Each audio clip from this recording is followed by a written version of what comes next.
श्रीराम विदेहापनी तालोवनी प्रपंच मुमुक्षु जनालागे अध्यात्म चर्चा करोनी बहुलोकले मेळवीति नमस्कार चैतन्य मूर्ति सद्गुरुनाथ महाराज की जय जय जय रघुवीर समर्थ।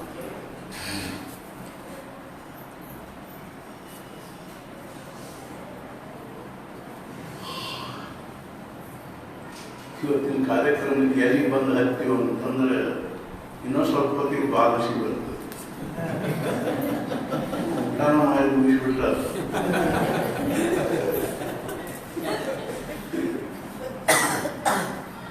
ಚಿಕ್ಕೋಲ್ತಾರೆ. ಆದರೂ ಏಕಾದಶಿ ಇರೋದ್ರಿಂದಾಗಿ ನಮಗೇನು ಸಮಯ ಕಡೆ ನೋಡೋ ಪ್ರಶ್ನೆ ಇಲ್ಲ. ಆದ್ದರಿಂದ ಅದರ ಬಗ್ಗೆ ಬಹಳ ನಾವು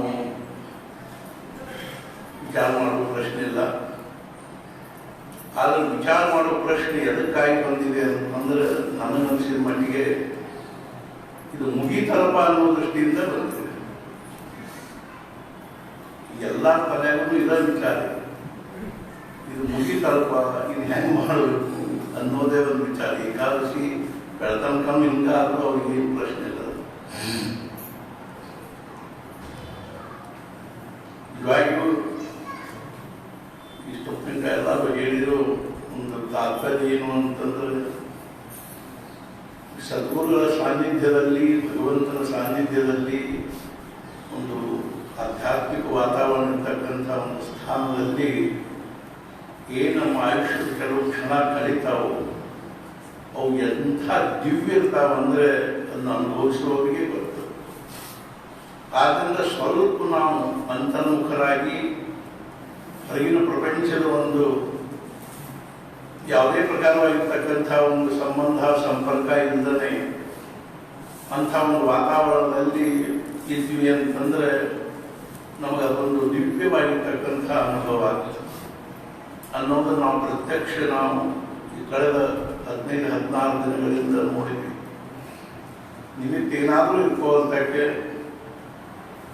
ಸದ್ಗುರುಗಳ ಸಾನ್ನಿಧ್ಯದಲ್ಲಿ ಬರುವಂಥ ಇರುವಂಥ ಒಂದು ಯೋಗ ನಮಗೇನು ಪ್ರಾಪ್ತ ಆಯಿತು, ಇದು ಕೇವಲ ಸದ್ಗುರುಗಳ ಒಂದು ಅಹೈತುಕಿ ಕೃಪಾ ಅಂತ. ಎಷ್ಟನೇ ಅವ್ರಿಗೆ ನಮ್ಮ ಮೇಲೆ ಪ್ರೇಮ ಅನಿಸ್ತದೆ. ಎಷ್ಟೋ ಮಂದಿ ಕೇಳ್ತಾರೆ ನಾವು ಅಲ್ಲಿ ಮತ್ತೆ ಇದನ್ನ ಯಾಕೆ ಹಚ್ಚಿರಂಗಿಲ್ಲ, ಫೇಸ್ಬುಕ್ ಯಾಕೆ ಇರಂಗಿಲ್ಲ. ನಾವು ಹೇಳಿದೆ, ನಾವು ಗಪ್ಸಿಪ್ಪ ಇಷ್ಟು ಮಂದಿನ ಇಟ್ಕೊಂಡಿವಿ, ಅದನ್ನು ಹೊರಗೆ ಪಬ್ಲಿಕ್ ಮಾಡಂಗಿಲ್ಲ. ಅರ್ಥಾತ್ ಏನು ಅಂತಂದ್ರೆ ಇದನ್ನೆಲ್ಲ ಬಹಳಷ್ಟು ಹೊರಗೆ ಪ್ರಚಾರ ಮಾಡೋದು ಇವತ್ತಿನ ಪರಿಸ್ಥಿತಿಗೆ ಅನುಸಾರವಾಗಿ ಏನಲ್ಲ ಅಂದ್ರೆ ಅದು ಹಿತಕ್ಕಲ್ಲ ಅನ್ನೋ ದೃಷ್ಟಿಯಿಂದ ಅಲ್ಲಿ ಏಕಾದಶಿ ದಿವಸ ಏನಾಗ್ತದೆ ಅಂದ್ರೆ ಗುರುಗಳದ ಒಂದು ಆಶೀರ್ವಚನ ಅಂತ ಇರ್ತಾರೆ. ಬಾಕಿದವ್ರು ಏನು ಕಾಣಿಸೋ ಪ್ರಶ್ನೆ ಬರ್ತದೆ. ತಾತ್ಪರ್ಯ ಏನು ಅಂದ್ರೆ ಇದು ನಿಜವಾಗಿಯೂ ನಮ್ಮ ಜೀವನದಲ್ಲಿ ನಮಗೆ ಕಲ್ಪನಾ ಮಾಡಲಿಕ್ಕೆ ಶಕ್ತಿ ಇಲ್ಲದೆ ಇರುವಂಥ ಒಂದು ನಮ್ಮ ಜೀವನದ ಒಂದು ಆಂತರಿಕವಾಗಿರ್ತಕ್ಕಂಥ ಉತ್ಕರ್ಷತೆ ಏನು ಅಂತಂದ್ರೆ ಒಂದು ದಿವ್ಯವಾಗಿರ್ತಕ್ಕಂಥ ಒಂದು ಅವಕಾಶ. ಬೇಗ ಇವರು ಹೇಳಿದರು, ನಾವು ಪ್ರಾರಂಭದಲ್ಲಿ ಸುರೇಶ್ ಹೇಳಿದ ನಮಗೆ ಪ್ರಾರಂಭದಲ್ಲಿ 2005ನೇ ಇಸ್ವಿಯಲ್ಲಿ 2005ನೇ ಇಸ್ವಿಯಲ್ಲಿನೂ ಆನಂದ ಆಗಿತ್ತು ಬಹಳಷ್ಟು. ಇವತ್ತು ನನಗೆ ಬಹಳ ಅಂದ್ರೆ ಬಹಳ ಮನಸ್ಸಿಗೆ ಸಮಾಧಾನ ಆಗಿದೆ ಅಂತ ಹೇಳಿ. ಆದರೆ ಆ ಸಮಾಧಾನಕ್ಕೂ ಈ ಸಮಾಧಾನಕ್ಕೂ ವ್ಯತ್ಯಾಸ ಏನು ಅಂದರೆ ಅದು ಬೀಜ ಅಂಕುರವಾದ ಸಮಾಧಾನ, ಇದು ಫಲ ಪ್ರಾಪ್ತ ಆದದ್ದು ಸಮಾಧಾನ. ಅರ್ಥಾತ್ ಏನು ಅಂತಂದ್ರೆ ಒಂದು ಮೊದಲನೇ ಭೇಟಿ ಆದಾಗ ಇದೇನು ಗೊತ್ತಿಲ್ಲ ವಿಷಯ, ಆದರೆ ಯಾವುದೋ ಒಂದು ಸಂದರ್ಭದಲ್ಲಿ ಬಂದಿದ್ದು. ಅವಾಗ ಮೊದಲನೇ ಸಲ ಅವರು ಮಹಾರಾಜರ ಸಾನ್ನಿಧ್ಯದಲ್ಲಿ ಬಂದಾಗ ಅವರಿಗೆ ಮಹಾರಾಜರು ತಮ್ಮ ಹತ್ರ ಕರೆಸಿಕೊಂಡು ಅವರ ಅಂತಃಕರಣದಲ್ಲಿ ಯಾವ ಒಂದು ಭಾವನೆಗಳ ಬೀಜವನ್ನು ಅಂಕುರಿತಗೊಳಿಸಬೇಕು ಅನ್ನೋದು ಅವ್ರ ಸಂಕಲ್ಪ ಇತ್ತು. ಅದಕ್ಕನುಸಾರವಾಗಿ ಅವರ ಅಂತಃಕರಣದಲ್ಲಿ ಬೀಜ ಏನಾಯಿತು ಅಂದ್ರೆ ಅಂಕುರಿತ ಆಯಿತು. ಅದು ಸಮಾಧಾನ.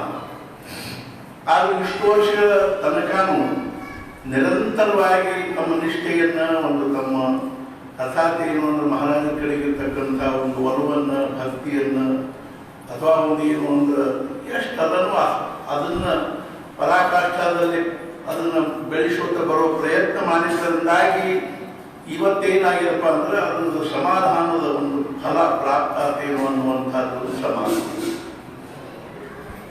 ನಾನು ಎಷ್ಟೋ ಸಲ ಕೇಳ್ತಿರ್ತೀನಿ ಏನು ಅಂತಂದರೆ, ಒಬ್ರು ಯಾರು VRS ತಗೊಂಡ್ರು, ಅವ್ರಿಗೆ ಕೇಳಿದೆ ನಮ್ಮ ಮಾಮ ಅವರು, ಹೇಳಿ ಗುರುಗಳು ನಾನು VRS ತಗೊಂಡೆ, ನನಗೆ ಭಾಳ ಅಂದ್ರೆ ಭಾಳ ಅಗದಿ ಸಮಾಧಾನ ಆಗಿದೆ. ನಾನು ನೌಕರಿ ಹತ್ತಿರಾಗೂ ಇದ ಮಾತು ಹೇಳಿದ್ರಿ, ಮತ್ತು ಈಗೂ ಇದ ಮಾತು ಹೇಳ್ತಿಲ್ಲ, ಅದ್ರಿಗೂ ಇದ್ರೊಳಗೆ ಫರಕ್ ಇಲ್ಲ, ಆ ವಿಷಯಕ್ಕೂ ಇದಕ್ಕೂ ಸಂಬಂಧ ಇಲ್ಲ, ಆದರೆ ಹೆಂಗಿರ್ತದ ಅಂತ ಹೇಳ್ತಾರೆ. ಅವಾಗ ಅವ್ರು ಏನಂದ್ರೆ ಅವ್ರೇನು ನನಗೆ ಗೊತ್ತಾಗೋದಿಲ್ಲ, ನೀವೇ ಹೇಳಿ. ಅವಾಗ ನಾನು ಏನಂದೆ ಅಂದ್ರೆ, ಅದು ವಾಸನೆಯಿಂದ ಉಂಟಾಗಿರ್ತಕ್ಕಂಥ ವಾಸನಾ ಪೂರ್ತಿಯ ಒಂದು ಕಲ್ಪನೆಯಿಂದ ಉಂಟಾಗಿರೋ ಸಮಾಧಾನ. ನೌಕರಿ ಹತ್ತಿ ಸಂಬಳ ಬರ್ಲಿಕ್ಕೆ ಹತ್ತೀವಿ ಅಂದರೆ ವಾಸನಾ ಪೂರ್ತಿಯ ಒಂದು ಕಲ್ಪನೆಯಿಂದ ಉಂಟಾಗಿರ್ತಕ್ಕಂಥ ಸಮಾಧಾನ. ಆದ್ರಿಂದ ಅದು ವಾಸನೆ ಒಳಗಿಂದ ಬಂದಿರೋ ಸಮಾಧಾನ. ಇದು ಅದರೊಳಗಿಂದ ಅಂದ್ರೆ ಆತ್ಮಭಾವದೊಳಗಿಂದ ಬಂದಿರತಕ್ಕಂಥ ವಾಸನಾ ನಿವೃತ್ತಿಯ ಕಲ್ಪನೆಯಿಂದ ಉಂಟಾಗಿರ್ತಕ್ಕಂಥ ಸಮಾಧಾನ. ಇಲ್ಲ ನಾವೆಲ್ಲ ಬೇಡಪ್ಪ, ವಾಸನಾ ಪೂರ್ತಿಯ ನಿವೃತ್ತಿ ಅರ್ಥಾತ್ ಏನು ಅಂದ್ರೆ ವಾಸನೆಗಳನ್ನು ತೃಪ್ತಪಡಿಸಿಕೊಳ್ಳೋದ್ರ ನಿವೃತ್ತಿ ಆಗೋದ್ರಿಂದ ಆಗಿರೋ ಸಮಾಧಾನ. ಅದನ್ನು ಹೆಂಗೋ ಅದು ಬೇರೆ ವಿಷಯ.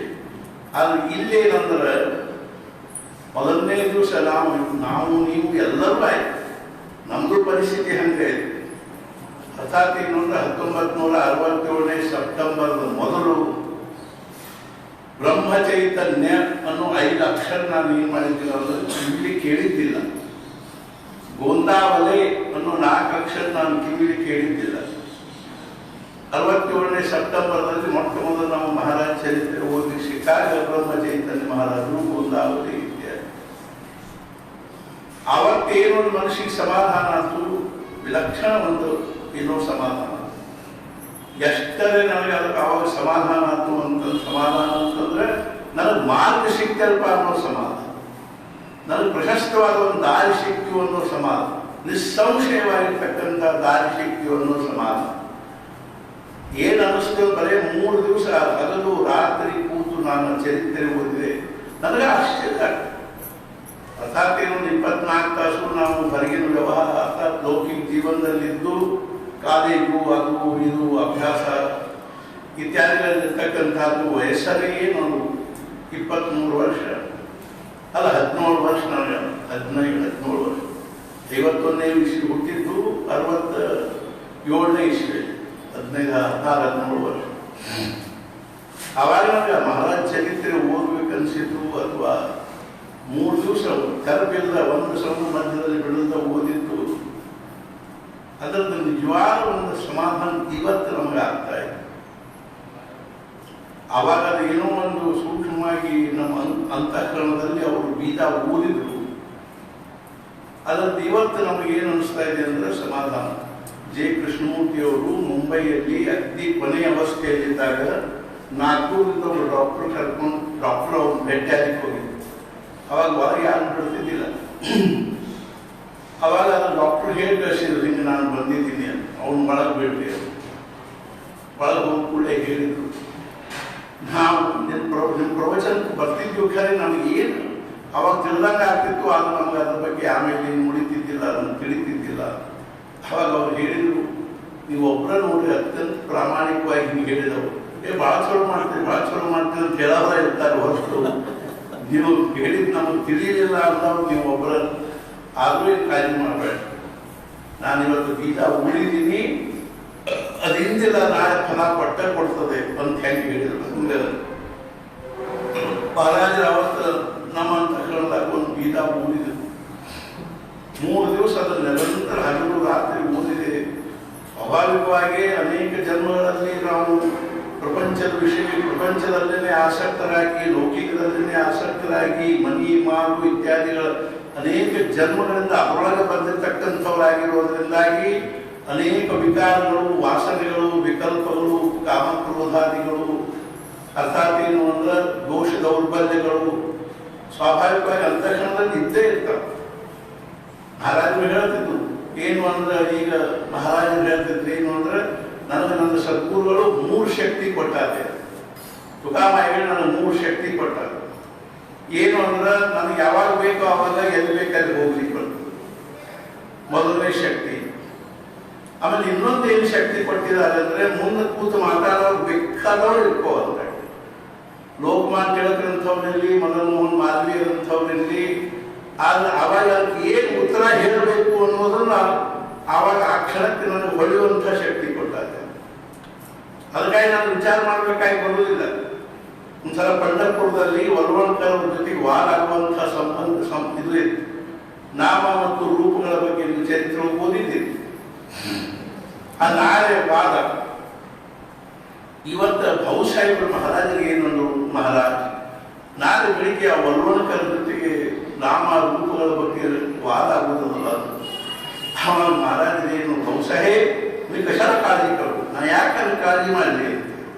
ಅರ್ಥಾತ್ ಏನು ಅಂದ್ರೆ, ಯಾವ ಭಗವಂತನ ನಾಮವನ್ನ ನಾನು ಪ್ರಾಣಕ್ಕಿಂತಲೂ ಹೆಚ್ಚಿಗೆ ಜೋಪಾನ ಮಾಡಿಕೊಂಡು ಬಂದಿದ್ದೀನೋ ಆ ನಾಮದಲ್ಲಿ ಅಷ್ಟೊಂದು ಶಕ್ತಿ ಇಲ್ಲ.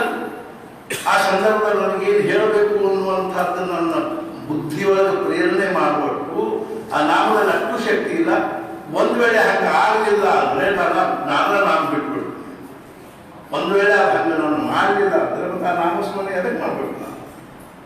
ಆದ್ದರಿಂದ ನೀವೇನು ಕಾಳಜಿ ಮಾಡಬೇಡ್ರಿ ಮಹಾರಾಜ, ಭಗವಂತ ರಾಮ ಸಮರ್ಥಿತ ರಾಮ ನಾಮ, ಯಾವ ನಾಮವನ್ನು ನನ್ನ ಪ್ರಾಣಕ್ಕಿಂತಲೂ ಗಟ್ಟಿ ಇವತ್ತಿನ ತನಕ ಅದನ್ನು ಜೋಪಾನ ಮಾಡ್ಕೊಂಡು ಬಂದಿರೋ ಹೆಚ್ಚಿಗೆ. ಆ ನಾಮನ ಏನ್ ಮಾಡ್ತದೆ, ನಾಮಕ್ಕೆ ತನ್ನ ಮರ್ಯಾದೆಯನ್ನು ತಾನು ಉಳಿಸೋಬೇಕು ಅಂತಿದ್ರೆ ಆ ನಾಮ ನನ್ನ ಬುದ್ಧಿಯೊಳಗೆ ಆ ವಿಚಾರವನ್ನು ಕೊಟ್ಟೆ ಕೊಡು. ಯಾಕಂದ್ರ ಬಗ್ಗೆ ವಿಚಾರ ಮಾಡ್ತೀನಿ. ಅರ್ಥಾತ್ ಎಷ್ಟು ನಾಮದ ಮೇಲೆ ಭರವಸೆ. ಅರ್ಥಾತ್ ಏನು ಅಂದ್ರೆ, ನಮ್ಗೆ ಹೆಂಗೆ ಅನಿಸ್ಬೇಕು, ನಾಮನೇ ನನ್ನ ಎಲ್ಲ ದೃಷ್ಟಿಯಿಂದಲೂ ನನ್ನ ಏನ್ ಮಾಡ್ಕೊಂಡು ಬಂದಿದೆ ಅಂದ್ರೆ, ಕಾಯ್ಕೊಂಡು ಬಂದಿದೆ, ಸಂರಕ್ಷಣೆ ಮಾಡಿಕೊಂಡು ಬಂದಿದೆ ಅನ್ನುವಂಥ ಭಾವ. ಅರ್ಥಾತ್ ನಂದು ಏನಾಯ್ತು, ಅರ್ಥಾತ್ ಹೆಂಗು ಹಂಗೇನು ಅಂದ್ರೆ, ನನಗೇನೂ ಅದು ಹಿಂದಿನ ಗೊತ್ತಿಲ್ಲ, ಮುಂದಿನ ಗೊತ್ತಿಲ್ಲ.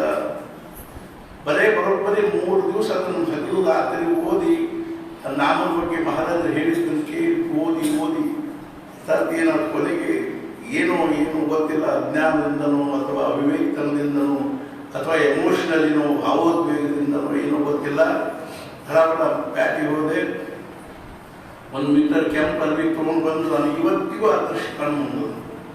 ಕೆಂಪು ಅರ್ವಿ ತೊಗೊಂಡು ಬಂದು ನಾನು ಕಾಲೇಜ್ ಪುಸ್ತಕ ಎಲ್ಲ ಗಂಟು ಕಟ್ಟಿ ಮಾಡಿದಾಗಿ ಕೂದಿನ ಕಟ್ಟಿ ಬೆಳಿಗ್ಗೆ ಅರ್ಥಾತ್ ನಾನು ನಮಸ್ಕಾರ ಮಾಡಿ ಹೇಳಿದೆ, ಇವತ್ತಿಗೆ ನಂದು ನಿಂದು ಸಂಬಂಧ ಮುಗಿತು. ಕಲ್ಪನಾ ಮಾಡಿ ಇನ್ನೊಂದು ಎದರ ಆಧಾರ ಮಾಡಿಬಿಟ್ಟು ಅದು ನನಗೆ ಗೊತ್ತಿಲ್ಲ. ಎದರ ಆಧಾರ ಮೇಲೆ ನಾನು ಪುಸ್ತಕದ ಅರ್ಥಾತ್ ಏನು ಗಂಟು ಕಟ್ಟಿ ಇಟ್ಬಿಟ್ಟೆ, ಅದು ಇನ್ನು ಭವಿಷ್ಯದ ಬಗ್ಗೆ ನನಗೆ ಏನೂ ಕಲ್ಪನಾ ಮಾಡಲಿಕ್ಕೆ ಶಕ್ತಿ. ಮತ್ತು ಆಗಿಂದ ಮತ್ತೆ ಪ್ಯಾಟಿಗೆ ಹೋಗಿ ಒಂದು ಜಪಮಾಲಿ, ಒಂದು ಭಗವದ್ಗೀತಾ ತಗೊಂಡು ಬಂದೆ.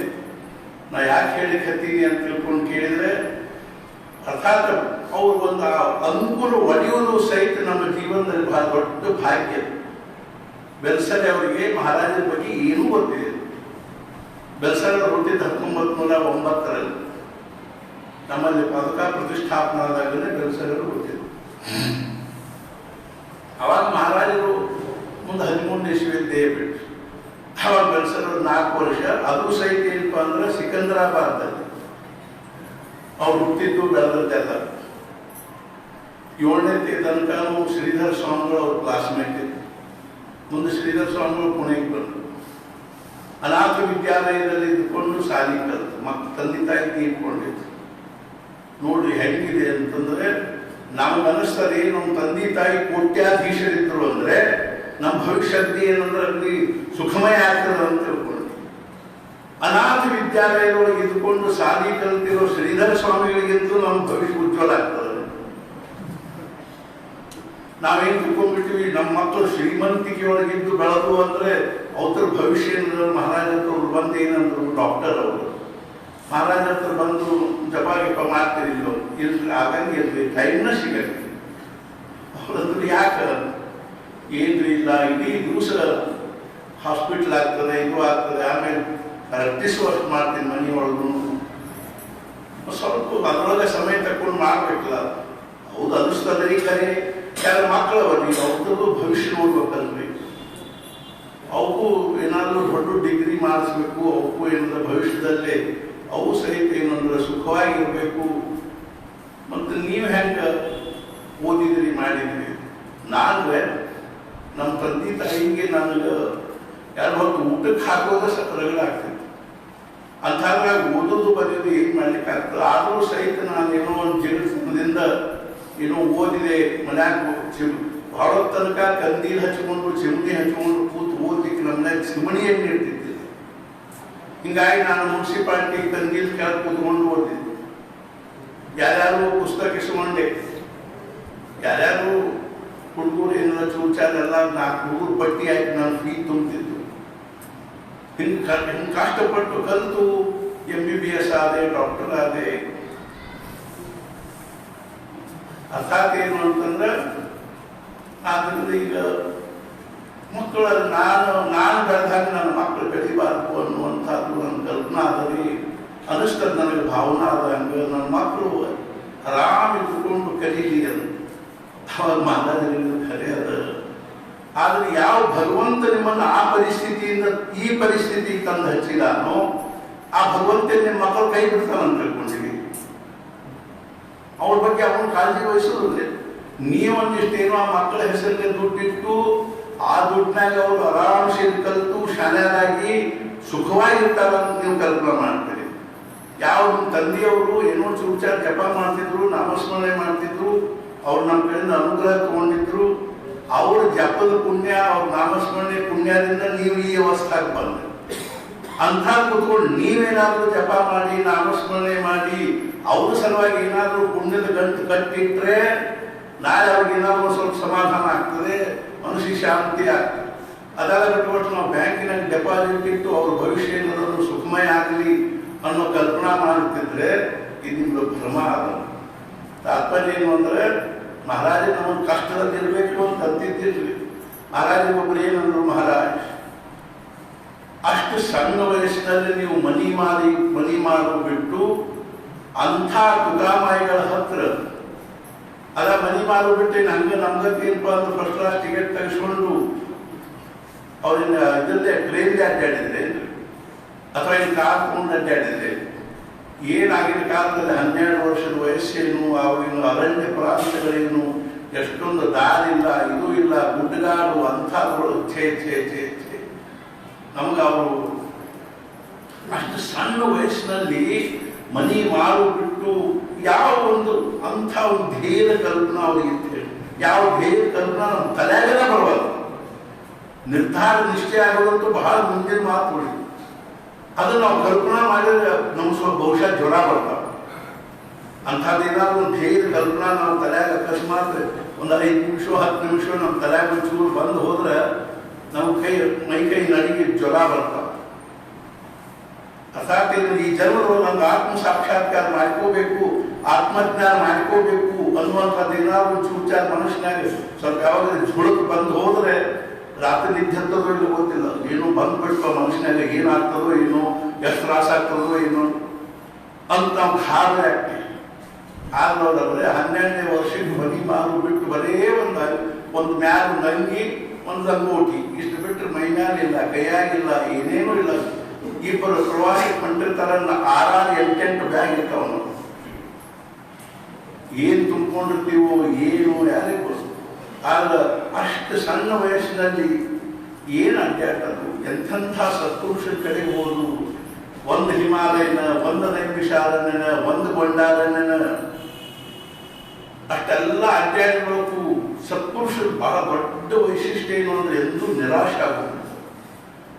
ಅಷ್ಟೆಲ್ಲ ಅಡ್ಡಾಡಿದ್ರು ಎಂದೂ ನಮಗೇನು ಸತ್ಪುರುಷರ ಸಿಗಲಿಲ್ಲ, ನಮ್ಮ ಸದ್ಗುರುಗಳು ಸಿಗಲಿಲ್ಲ ಅಂತ ನಿರಾಶರಾಗಿ ಅವ್ರೇನು ಬೇಜಾರು ಮಾಡ್ಕೊಂತಿದ್ದು ಮನೆಗೆ ಹೋದ್ರೆ ಸದ್ಗುರುಗಳ ಭೇಟಿ ಆಗೋ ತನಕನೂ ನಾನು ಅರ್ಥಾತ್ ಏನು ಅಂದ್ರೆ ಈ ಒಂದು ಇದರಿಂದ ನಾನು ಪ್ರಯತ್ನದಿಂದ ಹಿಂದೆ ಸರಿಯಂಗಿಲ್ಲ ಅನ್ನುವಂಥ ಉತ್ಕಟವಾಗಿರ್ತಕ್ಕಂಥ ಮಹಾರಾಜರ 3 ಮಾತು ಸಾಧಕರಿಗೆ 3 ಮಾತು ನಾವು ನೆನಪಿಟ್ಕೋಬೇಕು ಅಂತ. ಮೊದಲೇದ ನಿಷ್ಠಾವೆ, ಅವರಿಗೆ ನಿಷ್ಠಾ ಇದೆ. ಅರ್ಥಾತ್ ಏನು ನಿಷ್ಠ ಇತ್ತು ಅಂದ್ರೆ ನಾನು ಯಾವ ಮಾರ್ಗದಲ್ಲಿ ಹೊಂಟೀನೋ ಆ ಮಾರ್ಗದಲ್ಲಿ ನಾನು ಉದ್ಧಾರ ಆಗೇ ತೀರ್ತದೆ ಅನ್ನೋ ನಿಷ್ಠ. ಯಾವ ನಾಮಸ್ಮರಣೆ ನಾನು ಮಾಡ್ಲಿಕ್ಕೆ ಹತ್ತಿನೋದ್ರಿಂದ ನನಗೆ ಉದ್ಧಾರ ಆಗೇ ತೀರ್ತದೆ ಅನ್ನೋ ನಿಷ್ಠ. ಯಾವ ಸದ್ಗುಣ ಶೋಧ ಮಾಡ್ಲಿಕ್ಕೆ ಹತ್ತೀನೋ ಆ ಸದ್ಗುಣ ನನಗೆ ಪ್ರಾಪ್ತ ಆಗೇ ಆಗ್ತದೆ, ಅವರ ಅನುಗ್ರಹ ನಮಗೆಲ್ಲ ಪ್ರಾಪ್ತ ಆಗೇ ಆಗ್ತದೆ ಅನ್ನೋ ನಿಷ್ಠ. ಇನ್ನು ಎರಡನೇದೇನು ಅಂತಂದ್ರೆ ಜಿಗುಡ್ಸರಾಗಬೇಕು, ಚಿಕಾಟಿ. ಎಷ್ಟನೇ ಜಿಗುಡ್ಸರಾಗಬೇಕು ಒಂದು ಹಿಡಿದೀವಿ ಅಂದ್ರೊಳಗೆ ಹೆಂಗಂದ್ರೆ ಎರಡು ಏನವಂದ್ರೆ ಬಹಳ ಗಟ್ಟಿ ಹಿಡಿ ಪ್ರಾಣಗಳು. ಒಂದು ಯಾವ್ದಂದ್ರೆ ಉಡ. ಅರ್ಥಾತ್ ಏನು ಅಂದ್ರೆ ಉಡಕ್ಕ ಹಿಂದಿನ ಕಾಲದಲ್ಲಿ ಕೋಟೆ ಹತ್ತಬೇಕಾದ್ರೆ ಏರ್ಬೇಕಾದ್ರೆ ಎಲ್ಲಿಂದೂ ಎಲ್ಲಿ ಜಗಾನೇ ಇರ್ತಿದ್ದಿಲ್ಲ. ಅವಾಗ ಒಂದು ಉಡದ ಟೊಂಕಕ್ಕೆ ಹಗ್ಗ ಕಟ್ಟಿ ಅದನ್ನ ಬಿಡ್ತಿದ್ರು. ಅದು ಹಿಂಗೆ ಗಟ್ಟಿ ಹಿಡ್ಕೊಂಡು ಹೊಡ್ಕೊಂಡು ಹೋಗಿ ಮ್ಯಾಲೆ ಹಿಂಗೆ ಹಿಡ್ಕೊಂಡು ಕೂತೀವಿ ಅಂದ್ರೆ ಒಬ್ಬ ಮನುಷ್ಯ ಅದ್ರ ಮ್ಯಾಲೆ ಏನೇನೋ ಬಿಡ್ತಿದ್ದಿಲ್ಲ. ಶಿವಗಢದಲ್ಲಿ ಹಂಗ ಕೋಟೆ ಏನಿದ್ರಿಲ್ಲ ಹಿಂದಿನ ಕಾಲದಲ್ಲಿ ಅಂತ ಒಂದು ಅದ್ರ ಹೆಸರೇನು ಭಾಳ ಚಂದದ. ಆ ಹೆಸರು ಅದಕ್ಕೆ ಹೆಸರಿಟ್ಟಿರ್ತಾರೆ, ಸಾಕಿರ್ತಾರೆ, ಪ್ರೀತಿ ಮಾಡಿರ್ತಾರೆ. ಹೋಗು ಮುಂದೆ ಅದಕ್ಕೆ ಆಣಿ ಮಾಡಿ ಕಳಿಸ್ತಾರೆ. ಯಾವುದೇ ಪರಿಸ್ಥಿತಿಯಲ್ಲಿ ಕೈ ಬಿಟ್ಟಿ ಅಂದ್ರೆ ದೇವರ ಆಣಿ ಅಂತ ಅದಕ್ಕೆ ಆಣಿ ಮಾಡಿ ಕಳಿಸಿದ್ರೆ ಅದು ಹೆಂಗೆ ಹೇಳ್ಕೊತದೆ ಅಂದ್ರೆ ಒಬ್ಬ ಹತ್ತಿದ್ರೆ ಸಾಕು ಮೇಲೆ ಅವ ಹಗ್ಗ ತಗೊಂಡು ಮತ್ತೆ ಒಂದು ಕಡೆ ಗಟ್ಟೆ ಕಟ್ಟಿದ ಅಂತಂದ್ರೆ ಆಮೇಲೆ ಎಲ್ಲ ಸೈನಿಕರು ಹಚ್ಚಿ ಹೋಗ್ತಾರೆ.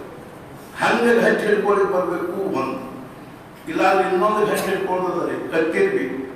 ಆ ಬೆಲ್ಲದ ಬೆಂಕಿ ಹೆಂಗೆ ಹಿಡ್ಕೊಂಡಿರ್ತದೆ ಅಂದ್ರೆ ನೀವು ಅದನ್ನ ಜಗ್ಗಿದ ಅದು ರುಂಡ ಕತ್ತರಿಸಿದ್ರೆ ಅದನ್ನ ಬಿಡ, ಹಂಗೆ ಹಿಡ್ಕೊಳ್ಳಿಕ್ಕೆ ಬರ್ಬೇಕು. ನಮ್ಮ ಹೆಂಗೆ ಹಿಡ್ಕೊಂಡಿರ್ತೀವಿ ಅಂತಂದ್ರೆ ಒಂದು ಸ್ವಲ್ಪ ಪರಿಸ್ಥಿತಿ ಏನಾದ್ರು ಹೆಚ್ಚು ಕಡಿಮೆ ಆದ ಕೂಡಲೇ ಹೋಗ್ತಾ ಈಗ ನಾ ಯಾಕೆ ಹೇಳಿಕತ್ತೀನಿ ಅಂದ್ರೆ ಎಂಥ ಜಿಗುಡ್ಸಲ್ಲ ಮಹಾರಾಜ. ಆಮೇಲೆ ತಳಮಳ ಮಹಾರಾಜ ಹೇಳಿದ್ರೆ ನಮ್ಗೆ ಎಂಥ ತಳಮಳ ಇರಬೇಕು, ಭಗವಂತನ ಸಾಕ್ಷಾತ್ಕಾರ ಆಗಬೇಕು ಅನ್ನೋ ತಳಮಳ, ದರ್ಶನ ಆಗಬೇಕು ಅನ್ನೋ ತಳಮಳ ನಮ್ದು ಹೆಂಗದ ಅಂದ್ರೆ ಪ್ರಪಂಚದ ವಿಷಯದಲ್ಲಿ ನಮ್ಗೆ ಹೆಂಗೆ ಅನಿಸ್ಬೇಕು ಅಂದ್ರೆ ಆಹೇ ನಾಯಿ ಇದ್ರ ಇಟ್ಕೋದು ಬಿಟ್ಕೋದು. ನಮ್ಮ ಎರಡು ಶಬ್ದವಲ್ಲ, ಪ್ರಸಿದ್ಧ ಶಬ್ದ.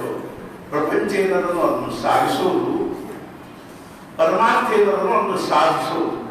ಎರಡು ಅಕ್ಷರವಾಗಿ ಬರ್ತವೆ, ಒಂದು ಅಕ್ಷರವಾಗಿ ಬರ್ತದೆ. ಇದು ಸಾಗಿಸೋದು, ಅದು ಸಾಧಿಸೋದು. ಹೆಂಗದನ್ನು ಹಂಗೆ ಸಾಗಿಸೋದಪ್ಪ. ಇವತ್ತು ಅದ ನಡಿ ಚಲೋ ಇಲ್ಲ, ಇವತ್ತು ನಡಿ. ಅರ್ಥಾತ್ ಏನು ಅಂದ್ರೆ ಹಿಂಗೆ ಪ್ರಪಂಚ ಸಾಗಿಸ್ಲಿಕ್ಕೆ ಬರಬೇಕು, ಪರಮಾರ್ಥ ಸಾಧಿಸ್ಲಿಕ್ಕೆ ಬರಬೇಕು. ಇವತ್ತು ಜಪ ಯಾಕೋ ಆಗುವಲ್ಲು ಮಾಡೇ ತಿರು, ಬೇಕಾದಷ್ಟು ಆಗಲಿ ಇವತ್ತಿನ ಜಪ ನಾವು ಮಾಡೇ ತಿನ್ಬೇಕು, ಉಪಾಸನ ಮಾಡೇ ತಿನ್ಬೇಕು. ನಮ್ದು ಇನ್ನೂ ಉಪಾಸನ ಆಗಿಲ್ಲ. ಅರ್ಥಾತ್ ಏನು ನಾನು ಮುಂಜಾನೆ ಅಂದ್ಕೊಂಡಿದ್ದೀನಿ ಉಪಹಾರ ಗಂಟೆ ಎಲ್ಲ ಸಲುವಾಗಿ ಆದ್ರೊಳಗೆ ನಾನು ಉಪಾಸನಕ್ಕೆ ಹೋದಾಗ್ತದೆ. ನಡಕ್ಕೆ ಏನಾಗೋದಿಲ್ಲ ಅಂದ್ರೆ ಸ್ವಸ್ಥ ಕುತ್ಕೊಂಡು ಉಪಾಸನ ಮಾಡ್ಲಿಕ್ಕೆ ಆಗೋದಿಲ್ಲ. ಆದ್ರಿಂದ ಇತ್ಲಾಗಿನ ಗಡ್ಬಿಡಿ ಇಟ್ಕೊಂಡು ನಾನು ಉಪಾಸನ ಮಾಡಲಿಕ್ಕೆ ಹೋಗೋದು. ಇದಕ್ಕೆ ನಾವು ಯಾಕೆ ಹೇಳ್ಬೇಕು ಅಂದ್ರೆ ಎಷ್ಟೇ ಅವು ತಳಮಳ ಇತ್ತು, ಜಿಗುಡ್ತನ ಇತ್ತು.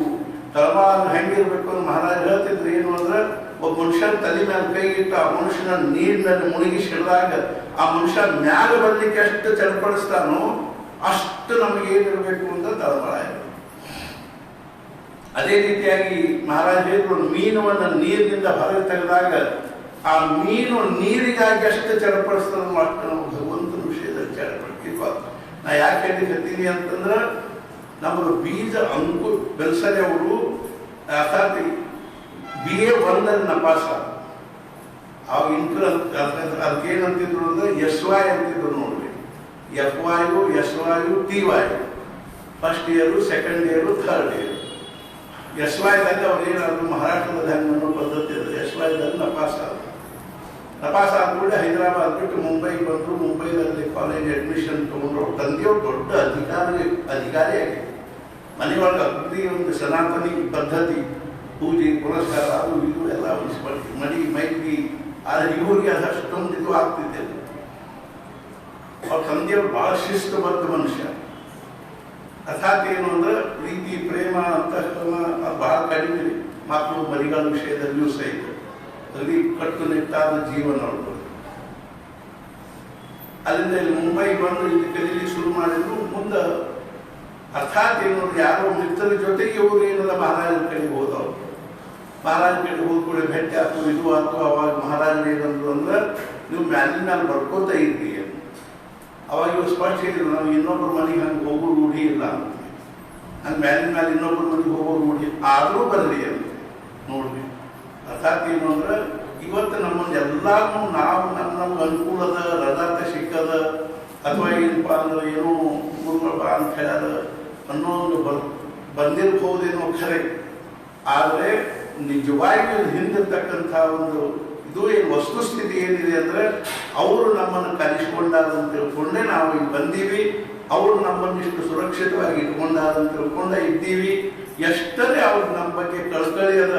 ಇದಕ್ಕೆ ನಮಗೆ ಏನು ಅನಿಸ್ಬೇಕು ಅಂದ್ರೆ ಅಂತಃಕರಣದೊಳಗೆ ಅದ್ರ ಬಗ್ಗೆ ನಮ್ಗೆ ಖರೆ ಪ್ರೇಮ ಅನಿಸ್ಬೇಕು. ಅದ್ರ ಬಗ್ಗೆ ನಮ್ಗೆ ಅನಿಸ್ಬೇಕಾದ್ರೆ ಈಗ ಎಷ್ಟರೇ ಮಹಾರಾಜರು ನಮ್ಮ ಸಲುವಾಗಿ ಮಾಡ್ತಾರಪ್ಪ, ಎಷ್ಟರೇ ನಮ್ಮ ಬಗ್ಗೆ ಕಳ್ಕಳಿ ವಹಿಸ್ತಾರೆ, ಎಷ್ಟರೇ ನಮ್ಮ ಬಗ್ಗೆ ಪ್ರೇಮದ ಅವರಿಗೆ ಅನ್ನೋದನ್ನ ಒಂದು ಮುಖ್ಯವಾಗಿ ಮನುಷ್ಯನಲ್ಲಿ ಇಟ್ಕೊಂಡು ನಾವೆಲ್ಲರೂ ಬಂದ್ವಿ, ಇದ್ವಿ, ಸಂತೋಷ ಆಯ್ತು, ಎಲ್ಲರೂ ಹೇಳಿದ್ರಿ. ಅರ್ಥಾತ್ ಏನು ಅಂದ್ರೆ ಇದು ಅವ್ರ ದಯ, ಇದು ಅವರ ಕರುಣ. ಅರ್ಥಾತ್ ನಾಯಮಾತ್ಮ ಪ್ರವಚನೇನ ಲಭ್ಯ ನ ಮೇಧಯ ನ ಬಹುನಾಶ್ರುತೇನ ಯಮೇ ವೈಶವೃಣತೆ ತೇನ ಲಭ್ಯ ತಸ್ಯೈವ ಸ್ವಾಂ ತನುಂ ವಿವೃಣತೆ. ನಾವು ದೊಡ್ಡ ದೊಡ್ಡ ಪ್ರವಚನ ಮಾಡಿದ್ರು ಭಗವಂತ ಸಿಗುವುದಿಲ್ಲ. ನಾಯಮಾತ್ಮ ಪ್ರವಚನ ಲಭ್ಯ ನ ಮೇಧಯ, ನಾವು ಬೇಕಾದಷ್ಟು ದೊಡ್ಡ ಬುದ್ಧಿವಂತರಾಗಿ ಬರ್ಬೇಕು. ಅರ್ಥಾತ್ ನಾಯಮಾತ್ಮ ಪ್ರವಚನ ಲಭ್ಯ ನ ಮೇಧಯ ನ ಬಹುನಾಶ್ರುತೇನ. ಏನ್ರಿ ನಾವು ಬಹಳ ಓದಿವ್ರಿ, ಏನೇನೋ ಉಪಯೋಗ ಇಲ್ಲ ಭಗವಂತ ಮುಂದೆ ಏನು. ಅರ್ಥಾತ್ ಏನಂದ್ರೆ ಅದರಿಂದನೂ ಅವನಿಗೇನು ಮನಸ್ಸು ಕರಗ್ತದ, ನಮ್ಮ ಮೇಲೆ ಖುಷಿ ಆಗ್ತಾನೆ, ನಮ್ಗೆ ಅನುಗ್ರಹ ಮಾಡ್ತಾನೆ ಅಂತ ನಮ್ದು ಏನಾದರೂ ಕಲ್ಪನಾ ಇದ್ರೆ ಅದಷ್ಟು ದೊಡ್ಡ ಭ್ರಮಯ. ನಮ್ಮ ಶ್ರೀಮಂತಿಕೆ, ನಮ್ಮ ಪಾಂಡಿತ್ಯ, ನಮ್ಮ ಕೌಶಲ್ಯ, ನಮ್ಮ ಚಾತುರ್ಯ, ನಮ್ಮ ದೊಡ್ಡಸ್ತಿಕೆ, ನಮ್ಮ ಅಧಿಕಾರ ಎದೆದಕ್ಕೂ ಅವನ ಮುಂದೆ ಏನಾಗುತ್ತೆ, ಏನೇನು ಮಹತ್ವ. ಯಮೇ ವೈಶವೃಣತೆ ತೇನ ಲಭ್ಯ ತಸ್ಯೈವ ಸ್ವಾಂ ತನು.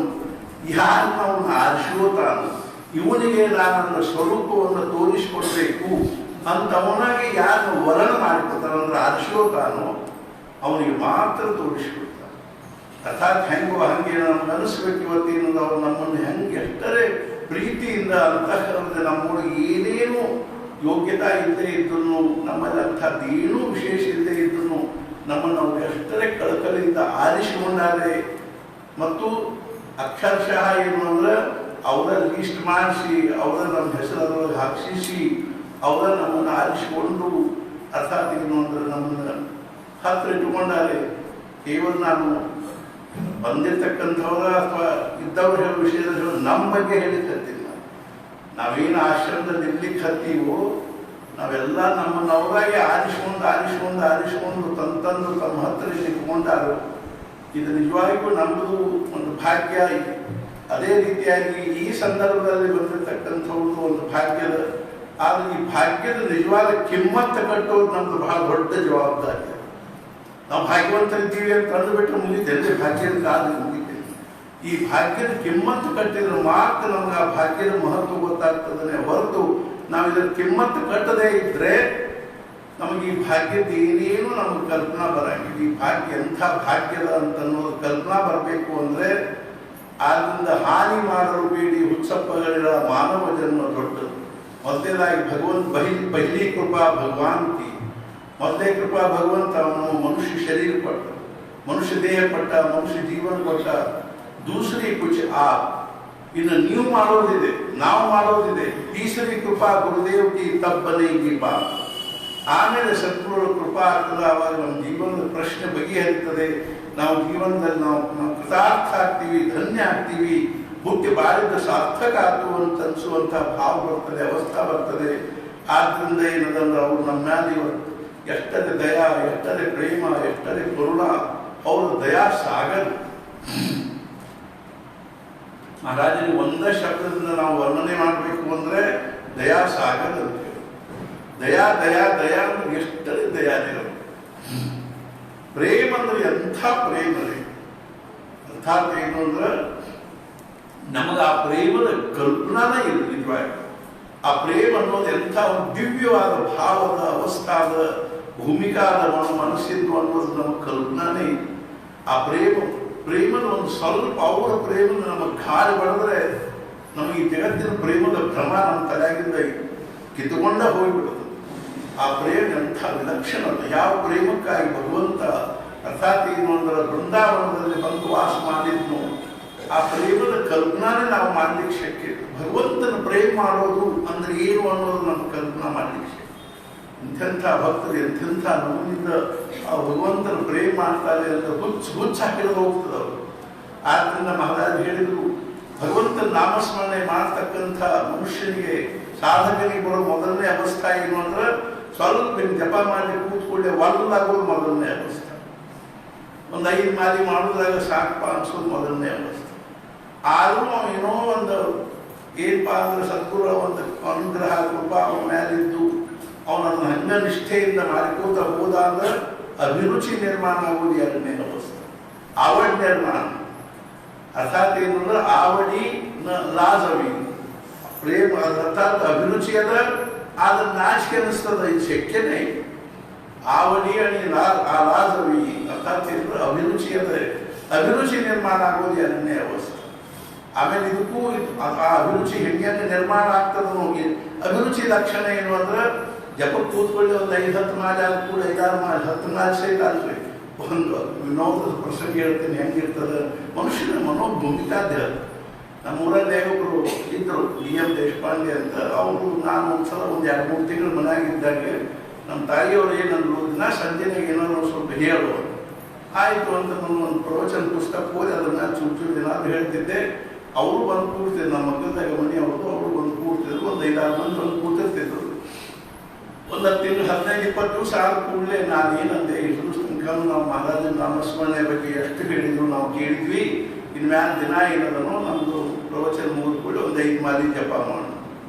ಒಂದು 5 ಮಾಲಿ ಜಪ ಶುರುವಾದ. ಅದೊಂದು 15 ದಿವಸ ನಡೀತು. ಆಮೇಲೆ ಇನ್ನೊಂದು 5 ಮಾಲಿ ಹೆಚ್ಚಿಗೆ ಮಾಡೋಣ. ಅವ್ರು ಎದ್ದಂತ ಹೇಳೋರು, ನೋಡ್ಬಾ ದತ್ತಣ್ಣ, ನಮ್ಮ ದತ್ತಣ್ಣ ಅಂತ ಕರೀತಾರೆ, ನೋಡು ಇನ್ನೂ ಅಂತ ಪ್ರವಚನ ಕೇಳ್ತೀವಿ, ಈ ಜಪಕ್ಕೆ ಹಚ್ಚಬಾರ್ದು ನಮ್ಮನ್ನು. ಅಂದ್ರೆ ನಾ ಹೇಳೋದಕ್ಕೆ ಜಪಕ್ಕೆ ಜಪ ಮಾಡಬೇಕು ಅಂತ ಹೇಳೋದು.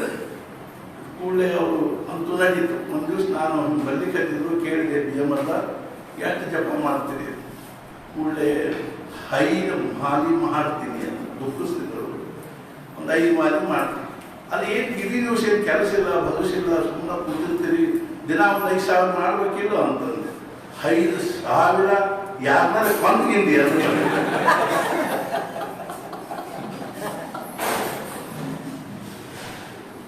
ನಾ ಯಾಕೆ ಹೇಳಿದ ಎಷ್ಟು ಕಠಿಣ ಅದ ನೋಡಿ. ಯಾಕಂದ್ರೆ ನಾವು ಒಳಗೆ ಅದ್ರದ್ದು ಏನು ಅದ್ರದ್ದು ಅಟ್ಮಾಸ್ಫಿಯರೇ ಇಲ್ಲ ಒಳಗೆ.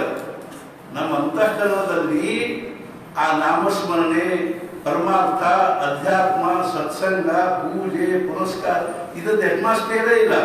ಒಳಗಿನ ಒಂದು ಅಟ್ಮಾಸ್ಫಿಯರೇ ಬೇರೆ ಅದು. ಒಳಗೆ ಏನಿಲ್ಲ ಅಂದ್ರೆ ಅದಕ್ಕೊಂದು ವಾತಾವರಣನೇ ಇಲ್ಲ. ಆ ವಾತಾವರಣ ನಿರ್ಮಾಣ ಆಗಬೇಕು ಅಂದ್ರೆ ನಾವು ಆಗ್ರಹಪೂರ್ವಕವಾಗಿ ಅದು ಮಾಡಬೇಕು.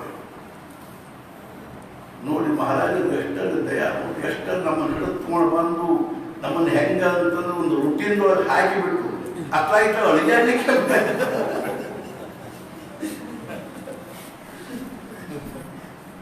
ನಾನು ಫಜೀತಿ ಅಂತ ಶಬ್ದ ಸುಮ್ಮನೆ ಪ್ರೀತಿಲಿ ಅಂತಿಲ್ಲ, ಸೀರಿಯಸ್ ತಗೋಬೇಡ. ಇದಾಳು ಈ 15 ದಿವಸ ನಮ್ಮ ಫಜೀತಿ ಅಷ್ಟಾಗಿದೆ. ಹಿಂಗ ಒಂದು ಪರ್ವ ಸತ್ಸಂಗ ಮುಗಿಸ್ಕೊಂಡು ಕೊಡ್ದಾಗ ಮತ್ತೆ 11 ಸತ್ಸಂಗ ನಮಗೆ ಬೇಕನ್ಸ. ನಾನು ಎಷ್ಟೋ ಸಲ ಸಂತೋಷ ಇವತ್ತೊಂದು ದಿವಸ ಬಿಡ್ರಿ ಅಲ್ಲ, ಬೇಡಪ್ಪ ಬಿಡಬಾರ್ದು, ಬಿಡಂಗಿಲ್ಲ. ಒಂದು ದಿವಸ ಏನು ತರ ಕೂಡಲೇ ನಾನು ನಡೀತಾ ಬಿಡ್ಲಿ, ಹಂಗೆಲ್ಲ ಬೇಡ. ಅರ್ಥಾತ್ ಏನು ಅಂದ್ರೆ ಈ ಅವಕಾಶ ಮತ್ತೆ ನಮ್ಗೆ ಸಿಗ್ಲಿಕ್ಕೆ ಶಕ್ತಿಲ್ಲ. ಆಗಿದೆಲ್ಲ ತಿನ್ನಿಸು ಮುಗಿಸು ನಡೀತಾವ ಆಗ್ತಿರ್ತದೆ. ಆದರೆ ಈ ಒಂದು ಇದು ಏನದನ್ನು ಇದು ಬಹಳ ಅಂದ್ರೆ ಬಹಳ ದುರ್ಲಭವಾಗಿರ್ತಕ್ಕಂಥ. ಆದ್ದರಿಂದ ಏನು ಅಂದ್ರೆ ಅವಾರ್ಡ್ ನಿರ್ಮಾಣ ಮಾಡಿ, ಅವಾರ್ಡ್ ಅಂದ್ರೆ ಅವಡಿ ಅನ್ನೋದು ಅಂದ್ರೆ ಅವಾರ್ಡ್ ಅಂದ್ರೆ ಅಭಿರುಚಿ. ಇನ್ನು ಮುಂದಿನ ಏನು ಅಂದ್ರೆ ವ್ಯಸನ. ಇಲ್ಲಿಂದ ಶುರು ನೋಡ್ರಿ ಖರೆ ಜೀವನದಲ್ಲಿ ಸಾಧನೆ.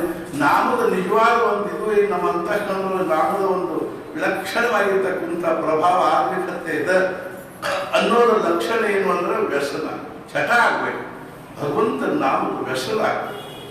ವ್ಯಸನೆ ದ್ವೇ ಪ್ರೋಕ್ತೆ, 2 ವ್ಯಸನ, ವಿದ್ಯಾಧ್ಯಯನಂ ವ್ಯಸನಂ ಅಥವಾ ಹರಿನಾಮ ಸೇವನಂ. ಒಂದು ವಿದ್ಯಾಧ್ಯಯನದಾದ ವ್ಯಸನ ಇರಬೇಕು. ಓದ್ಬೇಕು ಹೇಳ್ತೀನಿ, ಇಷ್ಟು ಓದಬೇಕು ಅನ್ನುವ ಒಂದು ವ್ಯಸನ ಇರಬೇಕಲ್ಲ, ಬುಕ್ವರ್ಮ್ಸ್ ಅಂತ ಹಂಗಾಗ್ಬೇಕು. ಎಷ್ಟು ವ್ಯಸನ ಅವ್ರಿಗೆ ಓದೋ ವ್ಯಸನ. ಲೋಕಮಾನ್ಯ ತಿಳಕರಿಗೆ ಅತಿ ಪ್ರಸಿದ್ಧ ಮನುಷ್ಯ. ಏನು ಓದೋದು ಅಂತ. ಅರ್ಥಾತ್ ಏನು ಅಂದ್ರೆ ವಿದ್ಯಾಧ್ಯಯನಂ ವ್ಯಸನಂ. ಎಲ್ಲ ವಿದ್ಯಾನೂ ಬಂತು, ಆತ್ಮವಿದ್ಯಾನೂ ಬಂತದ. ಅಥವಾ ಹರಿನಾಮ ಸೇವನ, ಎಷ್ಟು ನಾಮಸ್ಮರಣೆ ಮಾಡಬೇಕು ಅಂತ ಅನಿಸ್ಬೇಕು ಅಂದ್ರೆ ಅದನ್ನು ಬಿಟ್ಟು, ಅರ್ಥಾತ್ ಏನು ಅಂದ್ರೆ ಭಗವಂತನ ನಾಮವನ್ನು ಬಿಟ್ಟು ನನಗೆ ಮತ್ತೊಂದು ಏನು ಬೇಡ ಅಂತ ಅನಿಸ್ತೀವಿ ಅಂದ್ರೆ ಅವ್ರ ಸುತ್ತಮುತ್ತಲು ಭಗವಂತನ ಅಡ್ಡಾಡ್ತಿರ್ತಾರೆ. ಅವಾಗ ಅಕ್ಷರಶಃ ಅವ್ರ ಕೈ ಹಿಡ್ಕೊಂಡು ಭಗವಂತ ಅವ್ರಿಗೆ ಕರ್ಕೊಂಡು ಹೋಗ್ತಾನೆ. ಎಲ್ಲಿ ಹೋಗ್ಬೇಕು ಅಲ್ಲಿ 24 ತಾಸು ಅವ್ರನ್ನ ಬಿಟ್ಟು ಅವನಿಗೆ ಬೇರೆ ಕಡೆ ಹೋಗ್ಲಿಕ್ಕೆ ಅವನಿಗೆ ಮನಸ್ಸಾಗುತ್ತೆ. ನಾಹಂ ವಸಾಮಿ ವೈಕುಂಠೆ ಯೋಗಿನಾಂ ಹೃದಯರವು ಮದ್ಭಕ್ತ ಎತ್ತರ ಗಾಯಂತಿ ತತ್ರ ತಿಷ್ಠಾಮಿ ನಾರದ. ನಾರದು ಕೇಳು ನೀನು ಸಸ ಎಲ್ಲಿ ಸಿಗ್ತೀಪ ಅಂತಂದ್ರೆ ನಾನು ಅರ್ಥಾತ್ ವೈಕುಂಠದೊಳಗೂ ಇರ್ಲಿಕ್ಕಿಲ್ಲ, ಅರ್ಥಾತ್ ನಿಮಗೆ ಸಿಗ್ಲಿಕ್ಕಿಲ್ಲ ಒಂದೊಂದು ಟೈಮು. ಅದೇ ರೀತಿಯಾಗಿ ಯೋಗಿನಾಂ ಹೃದಯ ಇರವು, ಯೋಗಿಗಳ ಹೃದಯದಲ್ಲೂ ಇದ್ದೀನಿ ಅಂತ ಹೇಳಿ ಬರಂಗಿಲ್ಲ, ರವಿ ಅಂತ ಸೂರ್ಯನಲ್ಲಿನೂ ಇದ್ದೀನಿ ಅಂತ ಹೇಳಿ ಬರಂಗಿಲ್ಲ. ಮದ್ಭಕ್ತ ಎತ್ತರ ಗಾಯಂತಿ, ಎಲ್ಲಿ ನನ್ನ ನಾಮಸ್ಮರಣೆ ಮಾಡ್ಲಿಕ್ಕತ್ತಾರೆ, ಭಜನೆ ಮಾಡ್ಲಿಕ್ಕತ್ತಾರೆ, ಸತ್ಸಂಗ ಮಾಡ್ಲಿಕ್ಕತ್ತಾರೆ, ಪೂಜಾ ಪಾಠ ಮಾಡ್ಲಿಕ್ಕತ್ತಾರೆ. ಅರ್ಥಾತ್ ಇವತ್ತು ಮುಂಜಾನೆ ಅವಭೃತ ಸ್ನಾನದ ಸಂದರ್ಭದಲ್ಲಿ ಯಾವ ದೇವತೆಗಳು ಬಂದಿರೋ ಇಲ್ಲಿ ಅವರು ದುರ್ಭಾಗ್ಯಗಳಿದ್ದಾರಂತೆ. ಯಾವ ದೇವತೆಗಳು, ಋಷಿಗಳು, ಮುನಿಗಳು, ಯಕ್ಷ, ಗಂಧರ್ವ, ಕಿನ್ನರ, ಕಿಂಪುರುಷರು ಆ ಸಮಯದಲ್ಲಿ ಇಲ್ಲಿ ಇದ್ದಿದ್ದಿಲ್ಲ ಅಂದ್ರೆ ಅವು ಹತಭಾಗ್ಯವ ಅಂತ. ಎಂಥ ಒಂದು ದಿವ್ಯವಾದ ವಾತಾವರಣ ಆಗಿತ್ತು. ಅದನ್ನು ಅನುಭವಿಸುವವರಿಗೆ ಗೊತ್ತಿತ್ತು. ಯಾಕೆಂದ್ರೆ ಮದ್ಭಕ್ತ ಎತ್ತರ ಗಾಯಂತಿ, ಎಲ್ಲಿ ಗೋವಿಂದ ರಾಧೆ ನಡೀಲಿಕ್ಕೆ ಹತ್ತಿದೆ ನೋಡಿ, ಗೋವಿಂದ ರಾಧೆ ಇಲ್ಲೇ ಇರ್ಲಿಕ್ಕೆ ಶಕ್ಯತೆ. ಅಂಥಲ್ಲಿ ದೇವಾನು ದೇವತೆಗಳು ಸಹಿತ ಎಷ್ಟು ಸೂಕ್ಷ್ಮವಾಗಿ ಬಂದು ಅರ್ಥಾತ್ ಏನು ಅಂದ್ರೆ ಅದನ್ನು ಆ ದಿವ್ಯವಾದ ಆನಂದವನ್ನು ಅನುಭವಿಸ್ಬಿಡ್ತಾರೆ. ನಮಗೆ ಅನುಭವಿಸ್ಲಿಕ್ಕೆ ಆಗ್ತದೋ ಇಲ್ಲೋ ವಿಷಯ ಬೇರೆ. ಮದ್ಭಕ್ತ ಎತ್ತರ ಗಾಯಂತಿ ತಂತ್ರನಿಷ್ಠಾಮಿ ನಾರದು ಅನ್ನೋ ಹಾಗೆ ನಿಜವಾಗಿಯೂ ಏನಂದ್ರೆ ಇದು ಈ ಒಂದು 15-20 ದಿವಸ ನಾವೇನು ಮಹಾರಾಜ ಇಂಥ ಯೋಗ ನಮಗೆ ಹಿಂಗೆಲ್ಲರೂ ಕೂಡಿ ಇರುವಂಥದ್ದೇ ಯೋಗ ಬರಬೇಕು ಅಂತೇನು ನಾವು ಅರ್ಥಾತ್ ಏನು ಅಂದ್ರೆ ಅಪೇಕ್ಷೆ ಆಗ್ರಹ ಪಡಬೇಕಾದ ಕಾರಣ ಇಲ್ಲ. ನಾವು ಇಲ್ಲಿ ಬಂದಿವಿ ಅಂದ್ರೆ ಅದು ನಿಜವಾಗಿಯೂ ಏನಂದ್ರೆ ಇಲ್ಲಿ ಒಟ್ಟು ಮಹಾರಾಜರ ಸಾನ್ನಿಧ್ಯದಲ್ಲಿ ಸುಮ್ಮನೆ ಒಂದು ಕಡೆ ಮೂಲಾಗಿ ನಾವು ಸ್ವಸ್ಥ ಕಣಮುಚ್ಚಿಕೊಂಡು ಜಪ ಮಾಡ್ಕೊಂಡು ಕೂತರು ಸಹಿತ ನಾವು ಭೂಲೋಕಿ ವೈಕುಂಠ ಪಾಡಿಲೆ ಕ್ಷೇತ್ರ ಗೋಂದಾವಲೆ ಅನ್ನೋ ಹಾಗೆ ವೈಕುಂಠದಲ್ಲೇ ಬಂದು ಕೂತೀವಿ, ಸದ್ಗುರು ದಿವ್ಯ ಸಾನ್ನಿಧ್ಯದಲ್ಲೇ ಬಂದು ಕೂತೀವಿ ಎನ್ನುವಂಥ ಭಾವದಿಂದ ಇಲ್ಲಿಯ ಒಂದೊಂದು ಕ್ಷಣವನ್ನು ನಾವು ಏನು ಮಾಡ್ತೀವಿ ನಮ್ಮ ಜೀವನದೊಳಗೆ ಅದೊಂದು ಚಿರಸ್ಮರಣೀಯವಾಗಿರ್ತಕ್ಕಂಥದ್ದು. ನೀವು ಎಲ್ಲರಿಗೂ ಅದರ ಆನಂದವನ್ನು, ಅದರ ಸಮಾಧಾನವನ್ನು, ಸುಖವನ್ನು ಸಾಕಷ್ಟು ಆಕಂಠ ಅನುಭವಿಸಿದ್ದೀರಿ, ಅದನ್ನು ಸೇವನೆ ಮಾಡಿದ್ದೀರಿ. ಇದು ನಿಜವಾಗಿಯೂ ಆದ್ದರಿಂದಲೇ ಮಹಾರಾಜರು ಅರ್ಥಾತ್ ಏನು ಅಂತಂದು ನಮಗೆಲ್ಲರಿಗೂ ಇಂಥ ದಿವ್ಯವಾಗಿರ್ತಕ್ಕಂಥ ಒಂದು ಆ ಔತಣವನ್ನು ನಮಗೇನು ಕೊಟ್ಟಿದ್ದಾರೋ ಅದು ನಿಜವಾಗಿಯೂ ನಮ್ಮ ಭಾಗ್ಯದೇ. ಆದರೆ ಇವತ್ತು ಅರ್ಥಾತ್ ಏನು ಅಂದರೆ ಈ ಒಂದು ಉತ್ಸವದ ಅರ್ಥಾತ್ ನಿಮಿತ್ತವಾಗಿರ್ತಕ್ಕಂಥ ಅವಭೃತ ಸ್ನಾನ ಬೆಳಿಗ್ಗೆ ಅರ್ಥಾತ್ ಯಜ್ಞಾಂತ ಸ್ನಾನ ಅಂತದ, ಯಜ್ಞದ ಕೊನೆಗೆ ಮಾಡ್ತಕ್ಕಂಥ ಸ್ನಾನ. ಈ 10 ದಿನಗಳ ಒಂದು ಯಜ್ಞ ನಡೀತು, ಒಂದು ಆ ಯಜ್ಞ ಅಷ್ಟ ಅಲ್ರಿ, ಇಲ್ಲಿ ನಡೆದಿರ್ತಕ್ಕಂಥ ಪ್ರತಿಯೊಂದೂ ಯಜ್ಞನೇ. ಜ್ಞಾನ ಯಜ್ಞ, ಅನ್ನ ಯಜ್ಞ, ಅನ್ನಪ್ರಸಾದ ಯಜ್ಞ, ಪೂಜಾ ಯಜ್ಞ, ಪಾಠ ಯಜ್ಞ, ಪಾರಾಯಣ ಯಜ್ಞ, ಜಪ ಯಜ್ಞ, ಸತ್ಸಂಗದ ಯಜ್ಞ, ಎಲ್ಲರೂ ಏನೋ ಒಂದು ಯಜ್ಞನೇ. ಯಜ್ಞ ಅಂದ್ರೆ ಏನು ಅಂದ್ರೆ ಕೇವಲ ಭಗವತ್ ಪ್ರೀತ್ಯರ್ಥವಾಗಿ ನಾವು ನಮ್ಮ ಕಾಯ ವಾಚ ಮನಸ್ಸ ಏನು ಮಾಡ್ತೀವೋ ಅದೆಲ್ಲ ಯಜ್ಞ ಇದ್ದಂಗನೇ. ದ್ರವ್ಯ ಯಜ್ಞ, ತಪೋ ಯಜ್ಞ, ಜ್ಞಾನ ಯಜ್ಞ ಸ್ಥಾಪನೆ, ಸ್ವಾಧ್ಯಾಯ ಜ್ಞಾನ ಯಜ್ಞಾಶ್ಚ ಯಥೇ ಸಂಶಿತ ವ್ರತ. ಸ್ವಾಧ್ಯಾಯನೂ ಯಜ್ಞ, ಸತ್ಸಂಗನೂ ಯಜ್ಞ. ಇಂಥ ಯಜ್ಞಾಂತ ಸ್ನಾನವನ್ನು ನಾವು ಮಾಡಿದ್ವಿ. ಇನ್ನು ಅರ್ಥಾತ್ ಏನು ಅಂದ್ರೆ ನಾವು ನಮ್ಮ ಆಯುಷ್ಯ ತುಂಬ ಮುಖ್ಯವಾಗಿ ಇಟ್ಕೊಂಡು ಹೋಗ್ಬೇಕಾದೇನು ಅಂದ್ರೆ ವ್ಯಸನ. ಅಲ್ಲಿ ಒಂದ್ಸಲ ಮುಂಬೈలో ನಾವು ಯಾರೋ ಜೊತೆ ಮಾತಾಡಿ ಕೂತಾಗ ಅವ್ರು ಹೇಳಿದ್ರು, ಈ ಜನ್ಮದಲ್ಲಿ ವ್ಯಸನ ಆದರೂ ನಮಗೆ ಪ್ರಾಪ್ತ ಆಗಿಬಿಟ್ರೆ ಈ ಜನ್ಮ ಸಾರ್ಥಕ ಆಗ್ತದೆ, ಇದ್ರ ಮುಂದಿನ ಅವಸ್ಥಾನ ಹುಚ್ಚಿಡಿಯೋದು. अर्थात ಏನು ಅಂದ್ರೆ भगवंत नाम कुछ दिया, दुनिया एक पागल खाना है, यहाँ सब कोई पागल है. कोई पैसे के लिए पागल है तो कोई प्रतिष्ठा के लिए पागल है, कोई काम के लिए पागल है तो कोई कांचन के लिए पागल है, लेकिन मिलने ही ऐसे जो भगवान के लिए पागल. अर्थात ಏನು ಅಂದ್ರೆ ರಾಮಕೃಷ್ಣ ಪರಮಹಂಸರು ಹೇಳ್ತಿದ್ರು, ಪ್ರಪಂಚಕ್ಕೆ ಕೊಡಗಟ್ಲೆ ಕಣ್ಣೀರು ಸುರಿಸ್ತಾ ಜನ, ಆದ್ರೆ ಭಗವಂತನ ದಿವ್ಯವಾಗಿರ್ತಕ್ಕಂಥ ಭಾವದಲ್ಲಿ 2 ಹನಿ ಕಣ್ಣೀರು ಅಂತಃಕರಣ ತುಂಬಿ ಬಂದು 2 ಹನಿ ಕಣ್ಣೀರು ಸುರಿದ್ರೆ ಭಗವಂತನಿಗೆ ಎಷ್ಟು ಆನಂದ ಆಗ್ತದೆ. ಅರ್ಥಾತ್ ಏನು ಅಂದ್ರೆ ಅಂಥ ಒಂದು ಪರಮಾತ್ಮನ ದಿವ್ಯವಾಗಿರ್ತಕ್ಕಂಥ ಪ್ರೇಮ ನಾವು ಪ್ರಾಪ್ತ ಆಗಬೇಕು, ಭಗವಂತನ ನಾಮವನ್ನು ಹಿಡಿಬೇಕು, ತರದ ಗಾಳಿಯೇ ನಮಗೆ ಬಡೀಲಿ, ನಾವು ಆ ಭಗವಂತ ನಾಮದಲ್ಲಿ ಜಗತ್ತನ್ನು ಮರೆಯುವಂತೆ ಆಗಬೇಕು, ನಮಗೆ ಆ ಮಹಾರಾಜರು ಅಂಥ ಒಂದು ಭಾವವನ್ನು ಕೊಳ್ಳಿ ಅಂತ ತಿಳ್ಕೊಂಡು ನಾನು ಪ್ರಾರ್ಥನೆ ಮಾಡ್ತಾ, ಈಗಾಗಲೇ ಬಹಳಷ್ಟು ಗೊತ್ತಾಗಿದೆ. ಆದರೂ ನಮಗೇನು ಇನ್ನು ಮುಂದೆ ಮತ್ತೇನಾದರೂ ಬಹಳಷ್ಟು ಮಾಡುವಂಥದ್ದು ಅನ್ನುವಂಥದ್ದು ಏನಿಲ್ಲ. ಮತ್ತು ಇಷ್ಟ ಆಗಿಲ್ಲ, ಸ್ವಲ್ಪ ನಾವು ಹಾಕೋತ ಬಂದಿರೋದ್ರಿಂದ ಇನ್ಪುಟ್ ನಡೆದ, ಆದ್ರಿಂದ ಅದೇ ಹೆಸರು ಚಕ್ರಾಂತರಾಗಿವಿ ಅನ್ನುವಂಥದ್ದು ಏನು ಪ್ರಶ್ನೆ ಇಲ್ಲ. ಆದರೂ ಸಹಿತ ಏನದನ್ನು ಅನ್ನ ಪಾರ್ಲಿಮೆಂಟರಿ ಆಗಬಾರ್ದು, ಬಹಳ ಅತಿ ಜಗ್ಗಬಾರ್ದು, ಹರಿಯುವಷ್ಟು ಜಗ್ಗಬಾರ್ದು, ಹಿಕ್ಕುವಷ್ಟು ಜಗ್ಗಲಿಕ್ಕೆ ಅತಿ ಇಲ್ಲ. ಆದ್ದರಿಂದ ನಿಜವಾಗಿಯೂ ಮುಂಜಾನೆ ಯಾರೋ ಒಬ್ರು ಹೇಳಿದ್ರು, ಅರ್ಥಾತ್ ಏನು ಅಂದ್ರೆ ನೀರು ಹಾಕುವ ವಿಷಯದಲ್ಲಿ ಆಗಲಿ, ಸ್ನಾನದ ವಿಷಯದಲ್ಲಿ ಆಗಲಿ ಹೇಳಿದ್ರು. ಅವ್ರು ಬಂದಿದ್ರು, ಇವ್ರು ಬಂದಿಲ್ಲ, ಅವ್ರು ಸ್ನಾನ ಮಾಡಿ, ಆ ಸ್ನಾನದಂತೂ ನಾವು ಹೇಳತ್ತಂತಂದು ಸ್ನಾನ ಮಾಡಿಸಿದ್ವಿ. ಆದ್ರೆ ಎಷ್ಟೋ ನಮ್ಮ ಆಶ್ರಮದವ್ರನ್ನೇ ಎಷ್ಟೋ ಮಂದಿಗೂ ನೀರು ಹಾಕ್ಲಿಕ್ಕೆ ಇವತ್ತು ಅವಕಾಶ ಅಂದ್ರೆ ತಂತೆಲ್ಲ ಸೇವಾದವರು ಬಿಟ್ಬಿಟ್ಟು ಬಂದು ನೀರು ಹಾಕುವಂಥ ಪ್ರಶ್ನೆ ಬರ್ತಿತ್ತು.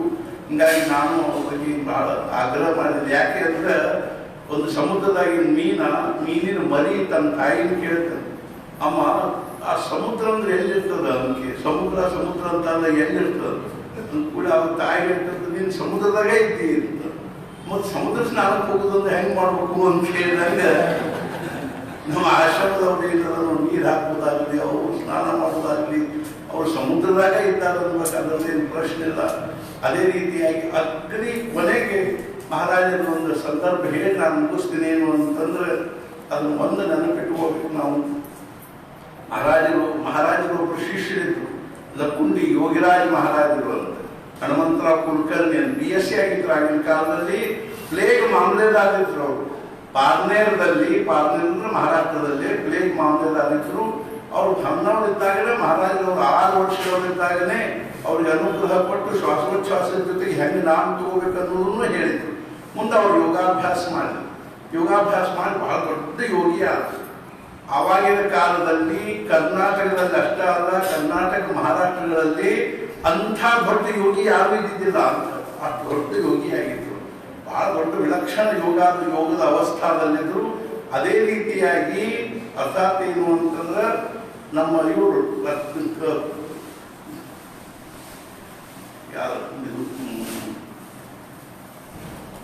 ಮಹಿಪತಿ ದಾಸರು, ಅದೇ ರೀತಿಯಾಗಿ ಏನು ಅಂದ್ರೆ ಮಹಿಪತಿ ದಾಸರು ಕಾಖಂಡಿಕಿ ಮಹಿಪತಿ ದಾಸರು ಗುರುದೇವ ರಾಜನೇ ಅವರು ಬರೆದಿದ್ದಾರೆ. ಏನು ಅಂದ್ರೆ ಇದು ಒಂದು ಪುಸ್ತಕ ಬರೆದಿದ್ದಾರೆ. ಏನು ಪಾತ್ವೇ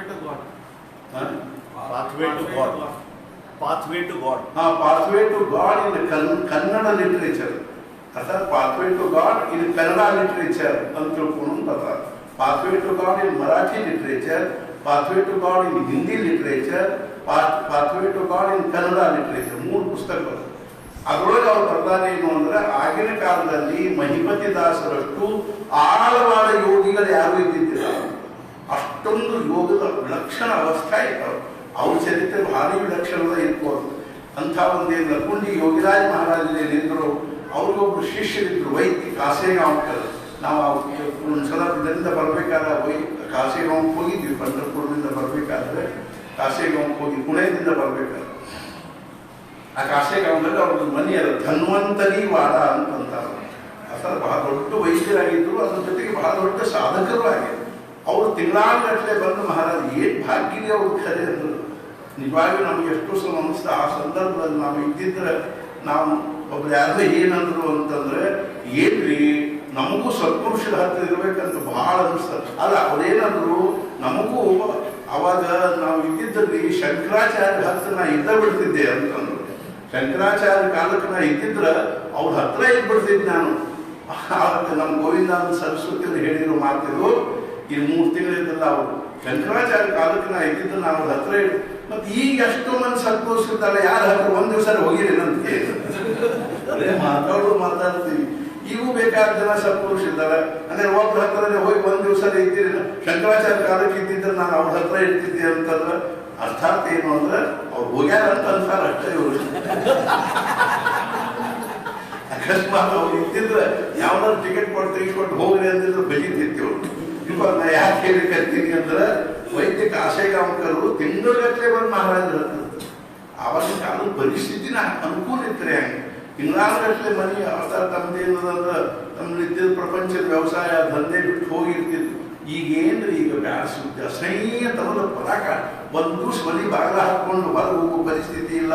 ಆ ನೌಕರಿ, ಆ ದುಡ್ಡು ಗಳಿಸೋದು, ಆ ಹವ್ಯಾಸ, ವ್ಯಾಪಾರ, ದಂಧೆ ಎಷ್ಟರೇ ನಮ್ಮನ್ನು ಬಿಗದು ಕಟ್ಟಿ ಹಾಕಿ ಬಿಟ್ಟಿವಿ ಅಂದ್ರೆ ಒಂದು ನೌಕರಿ ಹೇಳ್ತೀನಿ, ನಮಗೆ ರಜಾ ಇಲ್ಲರಿ, ರಜಾ ಇಲ್ಲ, ರಜಾ ಈ ನಾವು ಸಾಕಷ್ಟು ಮಂದಿಗೆ ಅಂತೀವಿ ಒಂದ್ಸಲ ಹೆಬ್ಬಳ್ಳಿಗೆ ಬಂದ ಒಂದು ಕೂಡ ಅವ್ರ ಮುಖ್ಯ ಎರಡು ಕಾರಣ ಹೇಳ್ತಾರೆ. ಒಂದಕ್ಕಿಂತ ಒಂದು ಅದ್ಭುತ ಹೇಳ್ತಾರೆ. ಮೊದಲೇದೇನು ಅಂತಂದ್ರೆ ಏನ್ರಿ ಹೆಬ್ಬಳ್ಳಿ ಬರ್ರಿ, ಇಲ್ರಿ ನಾವು ಭಾಳ ಬೀಜಿ ಇದ್ದೀವಿ ಅಂತ ಬಾಯಿಸ್ಬಿಡ್ತಾರೆ. ಬೀದಿ ಇದ್ರೆ ಇರ್ಕೋಲ್ಲ ಇರ್ರಿ. ಆಮೇಲೆ ಇನ್ನೊಂದು ಇದಕ್ಕೂ ಚಂದ ಕಾರಣ ಹೇಳ್ತಾರೆ. ಏನ್ರಿ ನಾವು ಮಹಾರಾಜರ ಕರ್ಸ್ಕೊಂಡಾಗ ಬರ್ತೀವಪ್ಪ, ಒಂದು ಮಹಾರಾಜ ನೀವು ಫೋನ್ ಮಾಡ್ಬೇಕು, ಟೆಲಿಗ್ರಾಮ್ ಕೊಡ್ಬೇಕ, ಮಹಾರಾಜರ ಕರ್ಸ್ಕೊಂಡಾಗ ಬರ್ತೀವ್ರಿ. ಇನ್ನೂ ಒಂದು ಪದ್ಧತಿ ಅದ, ಏನು ಅಂದ್ರೆ ಆನ್ ದಿ ವೇ ಬರ್ತಾರೆ. ಅಂದ್ರೆ ನಾವು ದಿಲ್ಲಿಯಿಂದ ರೀ ಹುಬ್ಬಳ್ಳಿಗೆ ಬಂದಿದ್ದೀವಿ. ಇನ್ನೊಬ್ಬರು ನಮ್ಮ ಹೆಂಡತಿ ಅಣ್ಣನ ಹೆಂಡತಿ ತಮ್ಮನ ಮಗಳ ಮದುವೆ.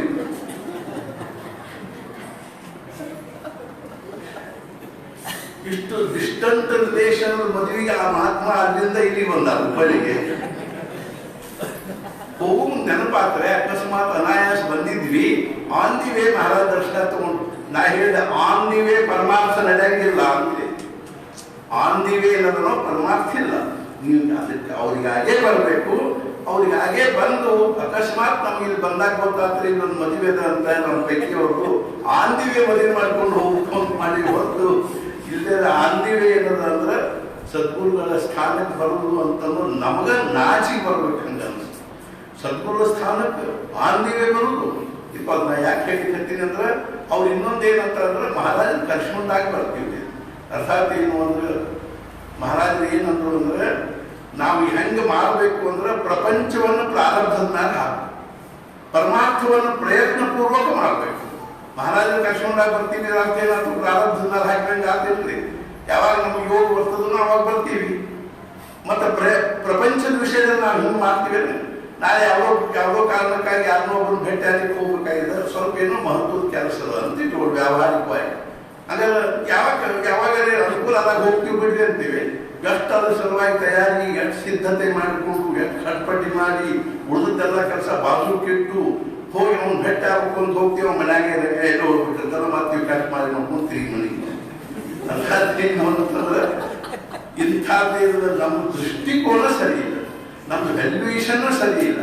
ಆದರೂ ಸಹಿತ ಮಹಾರಾಜರು ಎಷ್ಟರ ದೇಹಾಳಿದ್ದಾರೆ ಅಂದ್ರೆ ನಮ್ಮನ್ನು ಇಷ್ಟೊಂದು ಪ್ರೇಮದಿಂದ ಕರ್ಸ್ಕೊಂಡು, ಇಷ್ಟೊಂದು ಪ್ರೇಮದಿಂದ ನಮ್ಮನ್ನು ಹತ್ರ ಇಷ್ಟೊಂದು 37 ವರ್ಷಗಳಿಂದ ನಮ್ಮನ್ನು ಅವರು ತಮ್ಮ ಹತ್ರ ಇಟ್ಕೊಂಡಾರ್ರಿ.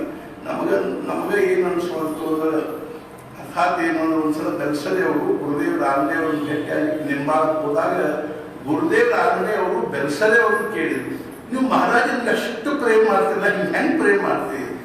ಅವಾಗ ಬೆಲ್ಸದೆ ಅವ್ರು ಏನಂದ್ರು ಅಂದ್ರೆ ಮಹಾರಾಜ ನಮ್ಮನ್ನು ಎಷ್ಟು ಪ್ರೇಮ ಮಾಡ್ತಾರಂದ್ರೆ ನಮಗೆ ನಾಚಿಕೆದಿಸಿ ನಾವು ಒಂದು ಸ್ವಲ್ಪ ಪ್ರೇಮ ಮಾಡ್ತೀವಿ. ಹೆಂಗೋ ಹಂಗೆ ಸದ್ಗುರುಗಳ ಪ್ರೇಮದ ಕಲ್ಪನಾ ಬಂದರೂ ನಮ್ಮ ಜನ್ಮ ಧನ್ಯ ಆಗ್ತದೆ. ಸದ್ಗುರುಗಳ ಪ್ರೇಮದ ಸ್ವಲ್ಪ ನಮಗೆ ಅಂತಃಕರಣಕ್ಕೆ ಪ್ರೇಮದ ಸ್ವಲ್ಪ ಸ್ಪರ್ಶ ಆದ್ರೆ ಸಾಕ್ರಿ ನಮ್ಮ ಜನ್ಮ ಸಾರ್ಥಕ ಅನಿಸ್ತದೆ.